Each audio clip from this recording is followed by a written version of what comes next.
আর মাছির মাথা 40 ভাগ করলে তার 1 ভাগের নাম হলো জাররা।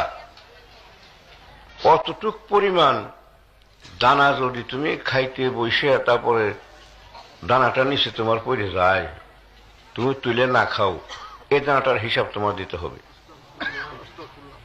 কতটুক? 40, মাছির মাথা 40 ভাগ করলে 1 ভাগ, সেটুকু যদি তুমি ছেড়ে দাও, তথাপি তার জন্য হিসাব দিতে হবে। বলে তাহলে উপায় কি? আমি একটা উপায় বের করছি। এই কথা পড়ে এসে আমার চিন্তা হলো যে থো ফালাইয়া আবার যদি খানার কিছু থাকে, বা কাম নাই, পানি দেও, পানি দিয়ে তার হাতের এগুলো পরিষ্কার ধুয়ে, বাসনটা ধুয়ে একবার খাই, কোন কোন সময় 2 বার 3 বারও ধুয়ে খাই। খাবার পরে বাসন ধুয়ে খাইলে একটা গোলাম আজাদ করার সমান সোয়াব তার হয়। গাদ্দারের রহমতুল্লাহ লিখছে 48,000 টাকা লাগতো আগের দিনই একটা গোলাম আজাদ করতে।